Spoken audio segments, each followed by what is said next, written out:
Big Boss Malayalam season 7 live അപ്ഡേറ്റിലേക്കാണ് പോകുന്നത്. ലൈവിൽ മണി വീക്കിനോടുള്ള ബന്ധത്തിൽ ഒരു ടാസ്ക് കൂടി ഇപ്പോൾ പിന്നിട്ടു. ഈ ടാസ്കിന്റെ പേര് പണക്കാറ്റ് എന്നുള്ളതായിരുന്നു. ആക്ടിവിറ്റി ഏരിയയിൽ വെച്ചാണ് ഈ ടാസ്ക് നടന്നുകൊണ്ടിരുന്നത്. മുൻപൊക്കെ ഇതുപോലുള്ള ടാസ്ക് നടന്നിട്ടുണ്ട്. അതായത് ഒരു പെഡസ്റ്റൽ ഫാൻ ഉണ്ടാകും. ആ ഫാനിന്റെ മുകളിൽ കുറച്ചധികം പ്ലാസ്റ്റിക് കപ്പുകൾ കെട്ടിവെച്ചിരിക്കുകയാണ്, പ്ലാസ്റ്റിക് ഗ്ലാസുകൾ. ആ ഗ്ലാസുകൾക്കുള്ളിലേക്ക് ബോളുകൾ വലിച്ചെറിയണം. ബോള് ഡയറക്റ്റ് വലിച്ചെറിയുകയല്ല, ഈ പെഡസ്റ്റൽ ഫാനിനും എറിയുവാൻ നിൽക്കുന്ന വ്യക്തിക്കും ഇടയിൽ മറ്റൊരു പെഡസ്റ്റൽ കൂടി വെച്ചിട്ടുണ്ട്. ആ പെഡസ്റ്റലിന്റെ മുകളിലേക്ക് ബോൾ എറിഞ്ഞ് ബൗൺസ് ചെയ്യിച്ചാണ് ഈ ഗ്ലാസുകൾക്കകത്തേക്ക് ഇടേണ്ടത്.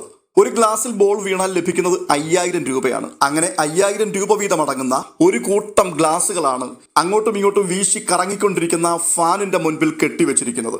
അത് കൃത്യമായി ടൈമിങ്ങിൽ എറിഞ്ഞു വീഴ്ത്തുക എന്നുള്ളതാണ്.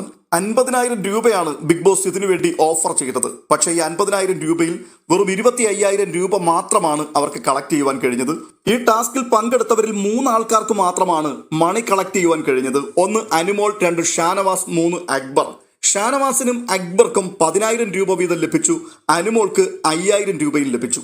ബാക്കിയുള്ളവരൊക്കെ മത്സരത്തിൽ പങ്കെടുത്തുവെങ്കിലും കൃത്യമായിട്ട് ഈ ബോളിനുള്ളിലേക്ക് ഗ്ലാസ് ബൗൺസ് ചെയ്യിച്ച് വീഴ്ത്തുവാൻ ആർക്കും കഴിഞ്ഞില്ല. ഒരു ഗ്ലാസ്സിൽ ഒരു ബോൾ മാത്രമേ പാടുള്ളൂ. 2 ബോൾ പലരുടെയും വീണിട്ടുണ്ട്. പക്ഷേ അത് അസാധുവാക്കപ്പെടും. ഒരു ബോളിനുള്ള പൈസ മാത്രമാണ് ലഭിക്കുന്നത്.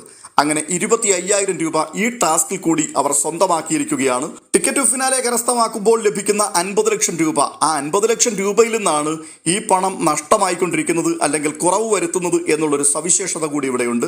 അടുത്ത ടാസ്കിനുള്ള പ്രൊമോ ഇപ്പോൾ വന്നിട്ടുണ്ട്. അപ്പോൾ മിക്കവാറും ഉടനെ അടുത്ത ടാസ്കുകൾ ആരംഭിക്കുവാൻ സാധ്യതയുണ്ട്.